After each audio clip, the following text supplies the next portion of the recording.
Today, we're diving into a 2,000-year-old letter from the book of Revelation. And trust me, this is way more than just ancient history. It's a message packed with these intense symbols that early Christian thinkers literally spent centuries trying to decode. So, let's unpack their insights together and see if we can figure out what this powerful warning is all about. And really, that brings us to the big question for this whole explainer. How on earth can a letter written to this small church in a city that's long gone diagnose a problem that is still so relevant to our lives right now? It's kind of amazing when you think about it. Let's find out. All right, so our story starts in a city called Thyatira, and the letter sent to the church there is this fascinating mix. It's got super high praise on one side and a really severe warning on the other. It's talking to the incredibly faithful members, but also to those who were, well, they were tolerating a very dangerous influence in their community. You know, the name of the city itself, Thyatira, gives us a huge clue. An 8th century scholar named Bede pointed out it could be translated as for sacrifice. And that one little phrase kind of frames the whole message, doesn't it? For these early Christians, faith wasn't just something you believed in your head, it was a living sacrifice, a total offering of your entire self. So the letter kicks off with this incredibly powerful, almost startling description of the one sending the message. And this imagery wasn't just for poetic effect, oh no. For the early commentators, every single detail had a deep theological meaning about judgment and about truth. And this image, it just perfectly captures this dual nature. According to the commentator Andrew of Caesarea, those eyes like flames are like a guiding light for the righteous, but they're a burning, all-seeing gaze for sinners. And the feet like bronze? Well, for believers, they symbolize an unshakable foundation. But for the unfaithful, they represent a crushing weight. It's both comfort and a threat, all wrapped up in one powerful image. Okay, so with that intense image still in our minds, let's get into the actual body of the letter. Because before the big warning comes, there's actually a surprising amount of praise. I mean, the church in Thyatira was, by a lot of measures, a really exemplary community. They were getting so much right. The letter specifically calls them out for their love and their service, what one commentator described as succor given to those in need. They had real faith, real patience. And maybe what's most important, they were growing. Their latter works exceeded the first, which basically means they were getting better, more obedient over time. They were absolutely on the right track. And you knew there was a but coming, right? Despite all those good works, there was this one single, soul-endangering problem that threatened to unravel everything they had built. And the problem had a name: Jezebel.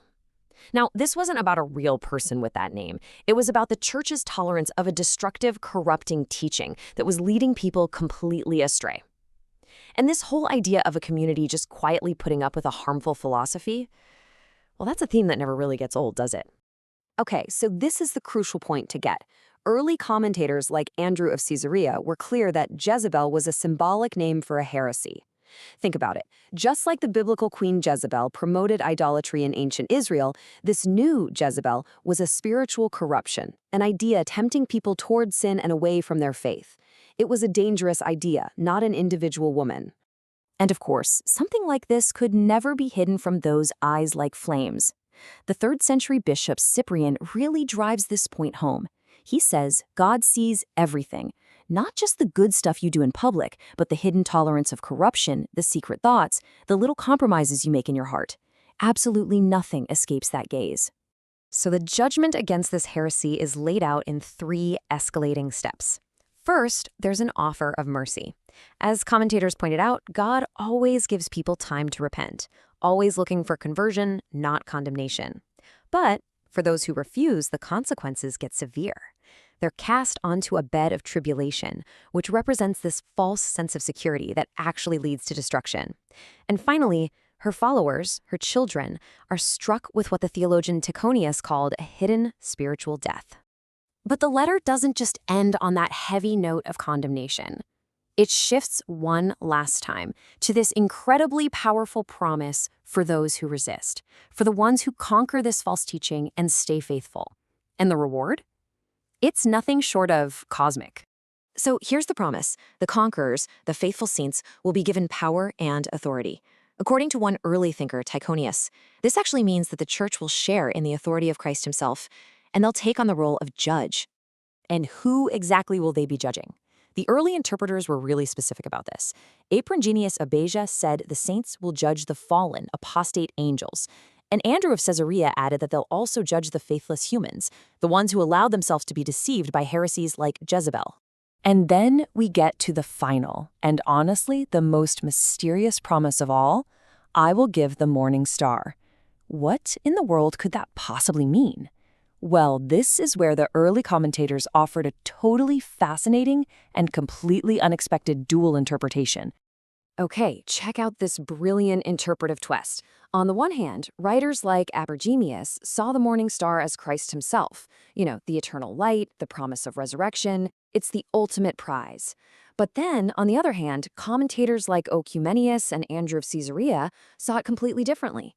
They pointed to a passage in Isaiah where the morning star actually refers to a fallen enemy, often interpreted as Satan.